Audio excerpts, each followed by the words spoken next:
Nesse vídeo, nós vamos deduzir a área do círculo. E para isso, nós vamos trabalhar com ângulos e triângulos. A unidade de medida de ângulo que nós vamos usar será o radiano. Então, se a gente pegar um círculo inteiro, a volta completa desse círculo vai ser de 360 graus. O ângulo central vai ser de 360 graus. Então, em radianos, o equivalente será de 2π radianos. Então, você deu uma volta completa no círculo, então você completou 2π radianos em termos de ângulo. E aí, meia volta é 1π radiano, 1/4 de volta é π sobre 2 radianos, que seria 90 graus. E assim por diante.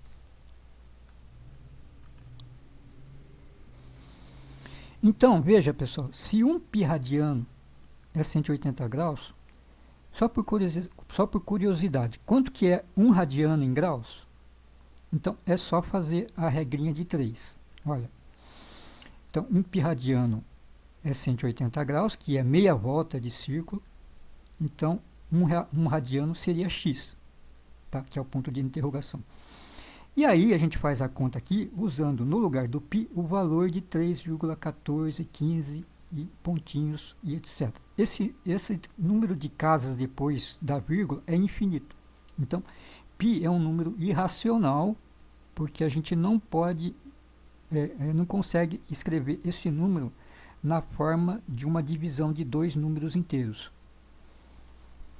Então, aqui, por curiosidade, a gente vai usar esse valor numérico para obter o valor de 1 radiano em graus. Então, está aqui, fazendo a conta, vai dar 57,2957 graus. Ou então, em grau, minuto, segundo, vai dar 57 graus, 17 minutos e 44 segundos. Então, essa é a medida em graus de 1 radiano. Isso aqui é só uma curiosidade.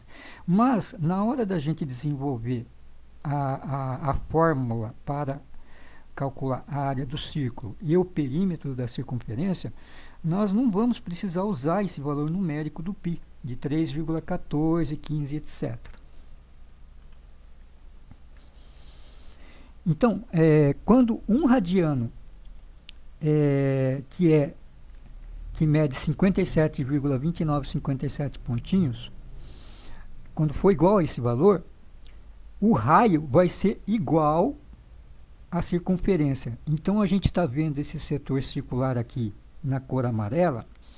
Então, quando o comprimento desse arco de circunferência aqui, que eu chamei de C, for exatamente igual ao raio, né, a gente vai ter esse ângulo alfa aqui no valor de 57,2957 graus. Olha que coisa interessante, né? Então, quando o R é igual a C, quando o raio é igual ao comprimento do arco de circunferência, né, esse ângulo alfa aqui vai ser exatamente de 1 radiano, que é 57,2957 pontinhos, né?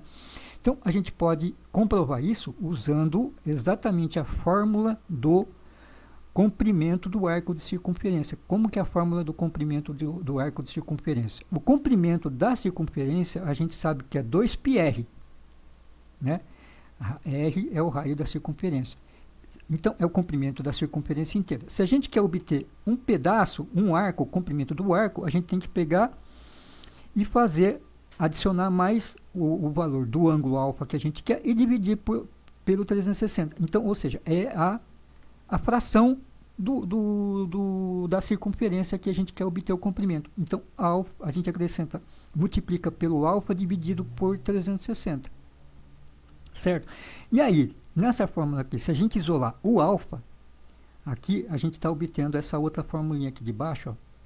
Então, o alfa é igual a 180 vezes C dividido por πr. Certo? Então,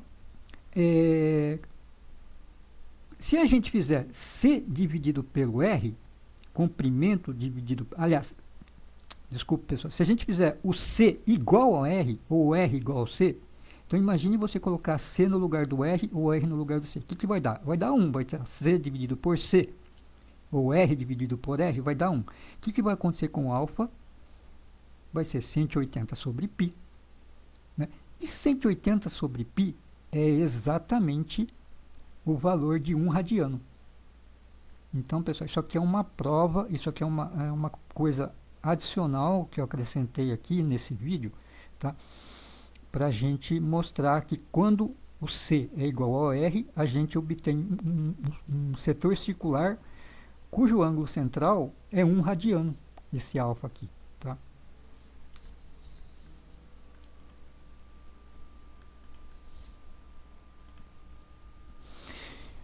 Bem, e aí, continuando, para a gente desenvolver essa fórmula da área do círculo e do perímetro da circunferência, a gente vai trabalhar com o interessantíssimo conceito de infinito, né? Então é o infinitamente grande em termos de quantidade e o infinitamente pequeno em termos de medida. Então você veja que eu tenho duas coisas opostas sendo complementares, trabalhando em complementaridade. Tá? Então, o que nós vamos fazer nas etapas seguintes? Nós vamos inserir vários polígonos regulares em uma circunferência. Então, a gente começa pelo triângulo, que é o polígono com menor número de lados, né? Um triângulo polígono regular. O que é um polígono regular? Todos os lados têm comprimentos iguais. Tá? Então a gente tem aqui um triângulo que ele é um triângulo equilátero, né? Pelo fato de ter os três lados iguais. Então todos esses ângulos aqui internos do triângulo também são iguais. Tá? A gente começa por esse. Aí a gente vai aumentando o número de lados. Ó. Aí vai com o quadrado, o pentágono, o hexágono, o octógono, 8 lados, dodecágono. Observe o seguinte, quanto maior é o número de lados do polígono regular, mais ele está preenchendo o círculo, né? Mais esses lados aqui do polígono estão se aproximando do perímetro da circunferência em si. Então vocês estão vendo isso pelo colorido verde, né? Que está cada vez mais se aproximando do círculo. Então veja, quanto maior o número de lados do polígono, mais ele se aproxima da circunferência. Então, um polígono com infinito número de lados será uma circunferência. Né? Então veja, aí que está entrando o conceito de infinito associado com o círculo. Então, para deduzir a área do círculo, nós vamos nos concentrar em um desses polígonos e dividi-lo em partes iguais. Então veja, aqui eu peguei o pentágono, né, que são um polígono de 5 lados, aí eu dividindo esse polígono em partes iguais, eu vou ter 5 triângulos isósceles, né? Por que isósceles? Porque eu sei que pelo menos esses dois lados aqui, ó, eles serão iguais, tá? Em um desses casos, os três lados vão ser iguais, aí será equilátero, mas vai ser só em um caso. Nos outros casos, a gente vai ter, de um modo geral, triângulos isósceles compondo esse polígono. Daí eu trabalho separadamente em um desses triângulos, né, para começar a fazer a dedução da área do círculo. Né? Então veja, isósceles, esses dois lados são iguais, aí portanto esses dois ângulos aqui são iguais, né?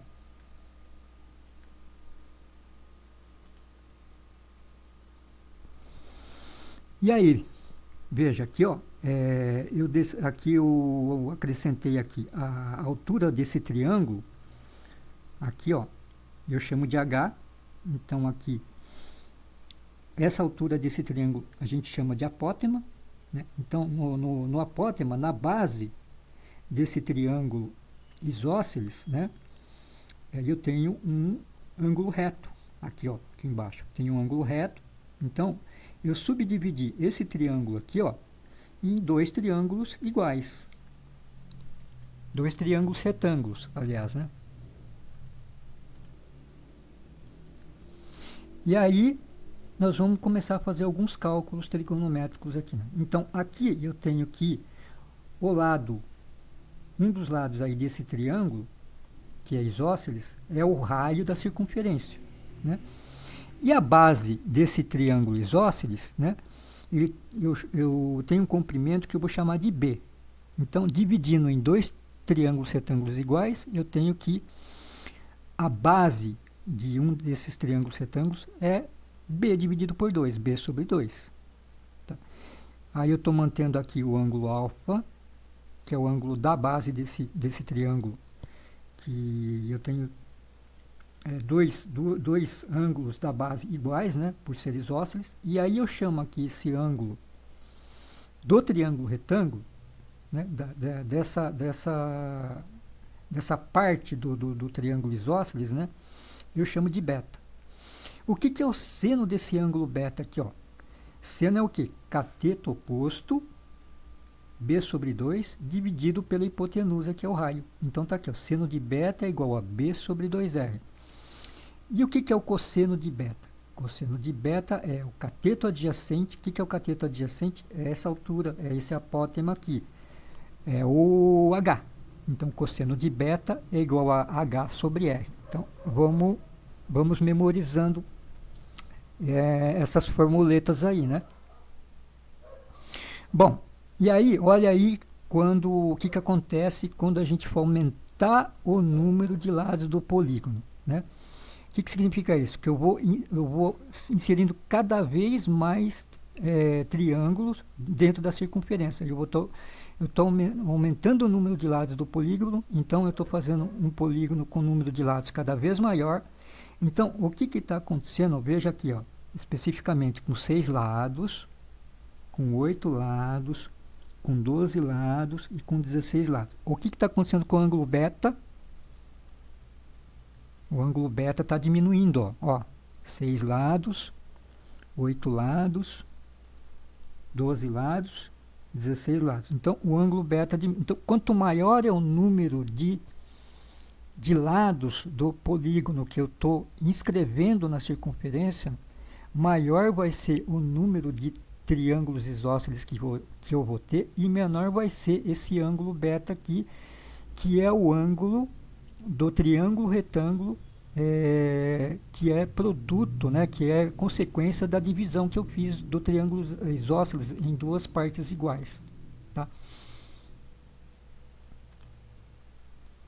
E aí o ângulo beta vai ficando cada vez menor, e olha, ele se aproximando de zero.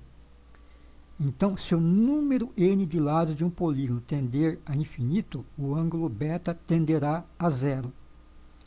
Então, matematicamente, a gente pode escrever assim, ó, limite do beta, quando n é o que? Número de lados do polígono inscrito na circunferência.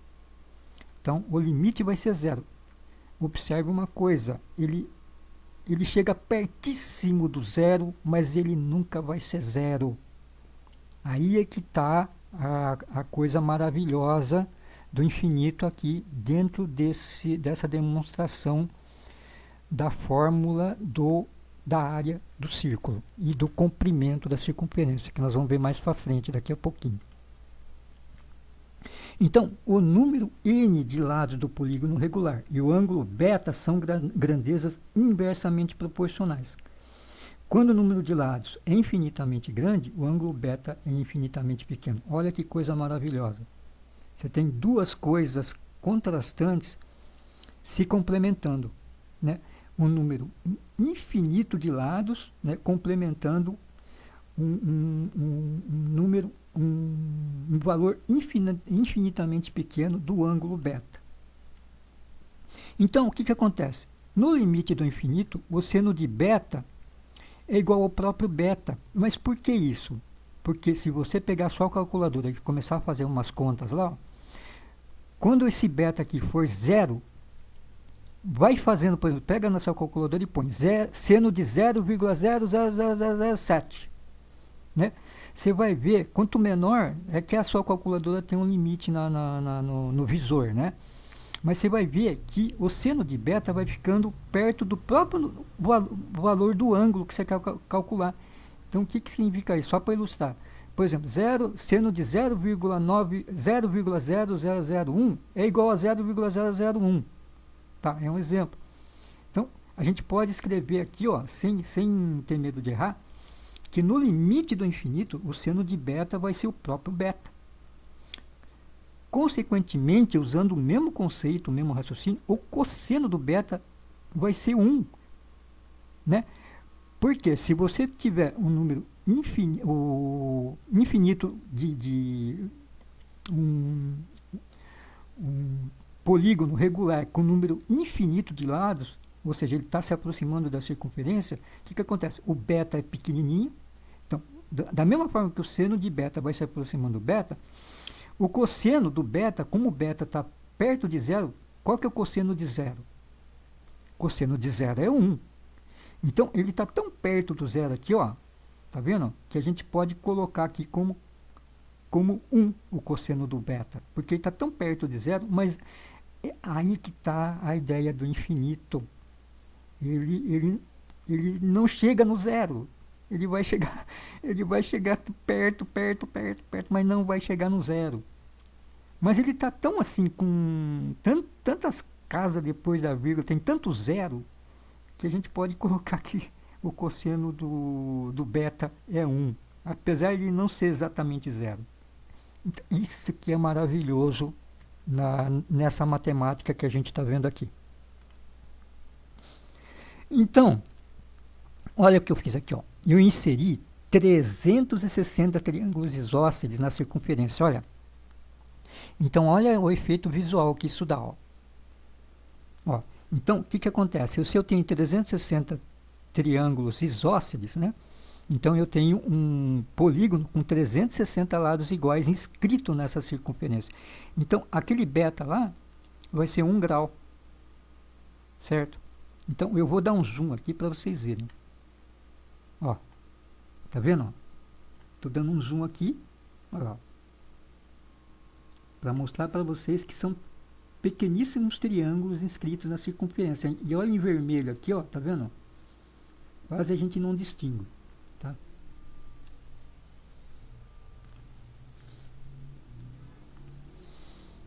E olha aqui, ó, pessoal, o que eu fiz, ó? 7.200 triângulos. Então, veja, eu estou usando esse programa aqui do AutoCAD, né? Mas olha, eu inseri 7.200 triângulos e é tanto triângulo pequenininho que a própria espessura da linha, né, ele acabou preenchendo e praticamente virou um círculo perfeito, praticamente, eu diria, né? Esbranquiçou tudo aqui, ó, tá vendo? Olha que coisa maravilhosa, né? 7.200 não é nem infinito, não está nem perto do infinito, né? Está longe ainda do infinito, mas veja que já preencheu só com a espessura da linha. E veja, pessoal, estou falando de espessura da linha, mas em tese, os desenhos que vocês viram aí, né? Essas espessuras aí, na verdade, elas não têm, elas são adimensionais. Então você não pode falar assim, a espessura da linha do triângulo que eu desenhei, do polígono que eu desenhei, ou do círculo que eu desenhei, a espessura é de meio milímetro, ou é de 0,1 milímetro, ou em tese não tem espessura. Todas as linhas que a gente desenha aqui, elas são adimensionais, ela não tem, né? Mas usando o programa, para a gente poder visualizar, né, a gente pode dizer que visualmente elas têm uma espessura. E só com o efeito visual, a gente viu que preencheu o círculo inteiro.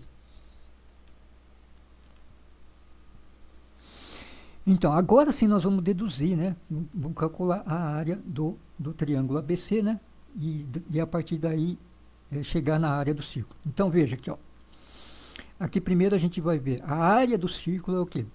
Aliás, a área do triângulo, o triângulo isósceles, né, primeiramente. Então, nesse triângulo isósceles, a área vai ser o quê? Base, o que é a base? É esse B aqui, como a gente já definiu antes. Base vezes altura, que é H, altura do triângulo isósceles, dividido por 2. Fórmula clássica. Só que aí a gente vai... o B, vamos ver, o que é o B? Né? O B é 2R vezes seno beta. Mas por quê? O que é o B? O B é R vezes seno de beta, né? O B. Aliás, pessoal, desculpa. Vamos aqui, vamos nos concentrar no B sobre 2. Então, esse B sobre 2 é o quê? É o cateto oposto desse triângulo retângulo aqui. Né? Então, esse cateto oposto aqui, o valor dele é o quê? É a hipotenusa vezes o seno desse ângulo aqui. Né? E aí, o B basta multiplicar por 2, por isso que tem esse 2 aqui. Então, o B é 2 vezes o raio, que é a hipotenusa, vezes seno de beta. Tá? E aí, a gente viu anteriormente que no limite do infinito, onde o beta vai se aproximando de zero, o seno de beta é o próprio beta. Tá certo? Então, vamos memorizando isso. E de forma análoga, o H é o cateto adjacente do triângulo, desse triângulo retângulo aqui, que é consequência da divisão do triângulo isósceles em duas partes iguais. Tá? Então, o cateto adjacente é o quê? É a hipotenusa, que é o raio, vezes o cosseno do beta. Tá? E aí o cosseno do beta, a gente viu anteriormente que no limite do infinito, né, ele é 1. Né, porque o beta vai se aproximando de zero, e aí cosseno de zero é 1, então no limite do infinito a gente admite que é 1 também. E aí, dando prosseguimento, a gente viu que B é igual a 2 vezes R beta, e o H é igual ao raio. Então, a gente deduz que S é igual a beta vezes R ao quadrado. Né? Porque base vezes altura, a gente está trabalhando em cima daquele triângulo isósceles ainda. Qual que é a área do triângulo isósceles? Base vezes altura dividido por 2. Né? Então vai ser beta vezes R ao quadrado, por quê? Porque é esse R vezes R, R ao quadrado. E aí, como é dividido por 2, a gente cancela com esse 2 aqui. S é igual a beta vezes R ao quadrado. Só que aí a gente viu lá atrás que em radianos o beta é π sobre n. Aliás, a gente não viu ainda, vamos ver na frente, daqui a pouquinho. A gente não viu, desculpa, a gente não viu ainda, viu? Então, a gente vai ver que o beta é π sobre n. Então, no lugar do beta, a gente vai colocar π sobre n aqui. Então, temos N triângulos compondo o polígono inscrito na circunferência. Então, vamos aqui para o próximo quadro. Então, aqui, ó, no caso do hexágono de 6 lados. Ó, então, a gente sabe, um π radiano é 180 graus. Então, se eu tiver 6 triângulos isósceles, o que eu vou ter? Eu vou ter 360 graus dividido por 6. Então, esse ângulo central aqui, ó, que é o 2 beta, ele mede 360 dividido por 6, que é 60 graus. Então, o 2 beta mede 60 graus. Tá? Então, 2π dividido por 6 radiano vai ser igual a 60 graus. Esse é um caso específico do polígono de 6 lados. Só que se eu tiver um polígono com n triângulos, com n lados, eu vou ter n triângulos. Então, nós vamos ter 2 beta igual a 2π dividido por n. Da mesma forma que aqui, 2π dividido por 6, porque o hexágono tem 6 lados, né? Por isso que a gente dividiu por 6. Para n, a gente divide por n. Então, vai ser 2π dividido por n. Por isso que o beta é π sobre n. Então, isso aqui é uma explicação do porquê o beta é π sobre n. Aí, esse π sobre n, a gente vai substituir lá. Tá vendo? Nós vamos substituir aqui o π sobre n no lugar do beta. Então, a gente viu que a área do triângulo isósceles lá é beta vezes r ao quadrado, né? No lugar do beta, a gente colocou π sobre n. Só que a gente vai ter n triângulos, tá? A gente tem que somar todos os n. Então, aí esse n cancela com esse n aqui, ó. Então, a área é igual a πr ao quadrado, tá vendo? Então, chegamos aqui nos finalmente, que é a fórmula da área da circunferência. Vocês viram que não foi usado aqui o valor do 3,14. A gente só usou a letra grega π mesmo aqui, e a gente usou o conceito do ângulo em radianos, né? E mais aquele maravilhoso conceito de infinito.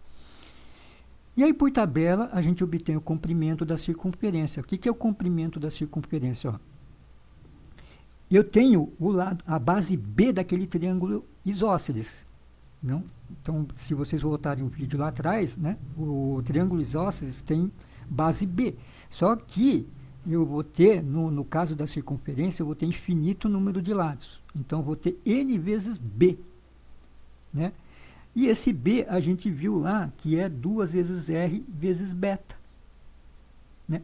E aí, no lugar do beta, novamente a gente coloca π sobre n. Né? E aí, esse n cancela com esse n e a gente obtém finalmente o comprimento da circunferência, como a gente queria. Então, pessoal, é isso aí. Uma dedução da área do círculo usando um interessantíssimo conceito de infinito. Abraço, pessoal!